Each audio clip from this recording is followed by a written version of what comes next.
This procedure video will take you through the techniques of eFast. The ability to perform a fast scan is now a core competency and as such could well appear in the MChem OSCE examination. Again, this could appear as performing the procedure itself or explaining the procedure to a medical student. This video will give you an overview of the basic layout of an ultrasound machine and the key areas to examine during an eFast scan. The video will also show you real-time images of the examination zones as well as some still frames demonstrating some abnormalities in each of these areas. We hope this video will provide a brief overview to eFast, but can by no means replace a formal ultrasound course or even better hands-on ultrasound experience in the emergency department. Welcome to eFast. The most important thing that you need to start with is get your ultrasound machine and actually learn to find out where the power button is. In this machine it's there.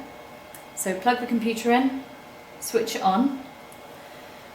Then what you need to do is make sure you've got the right setting on your computer screen.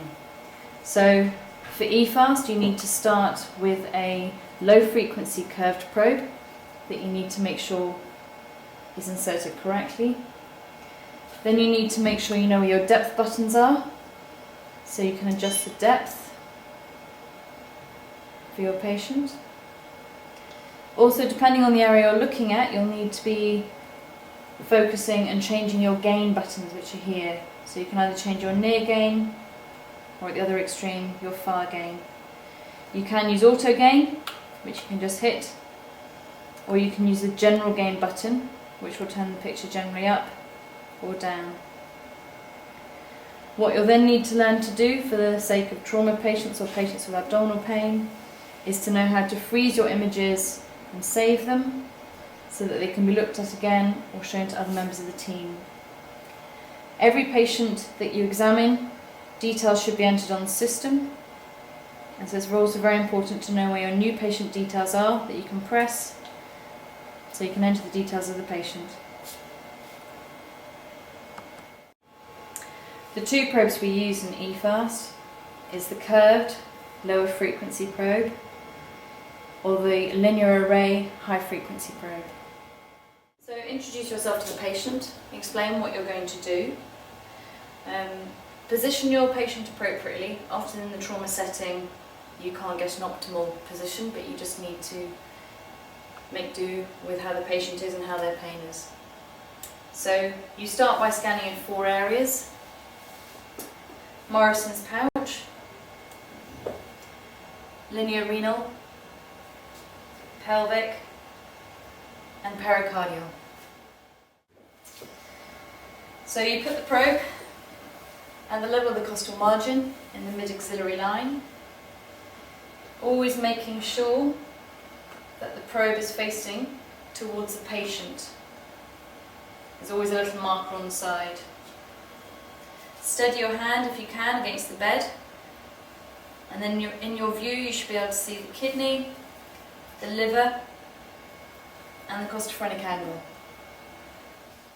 Move over to the linear renal angle, where this time you're in the 9th to the 11th rib, posterior axillary line, and this time again looking at the left kidney, the spleen and the left costophrenic angle.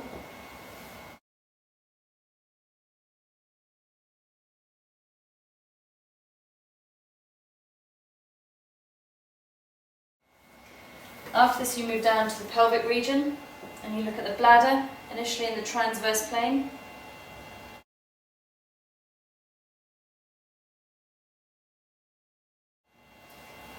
And then in the sagittal plane. After that you move up to look at the pericardium. Do warn the patient, you do need to put quite a lot of firm pressure on this. You're using the liver as an acoustic window. Always check by looking at the patient's face. And look for any free fluid around the pericardium.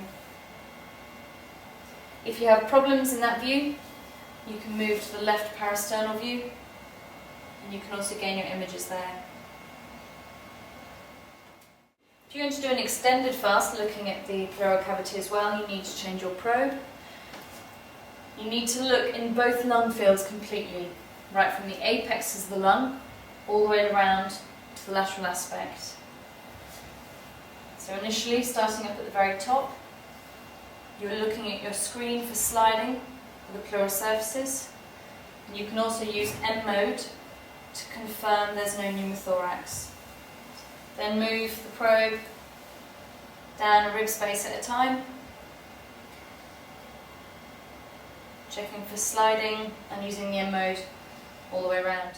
Repeating it on the left side of the lung again, starting right at the top of the lung fields and moving all the way down. So you're checking all the way around for any pneumothorax, using the M mode as confirmation.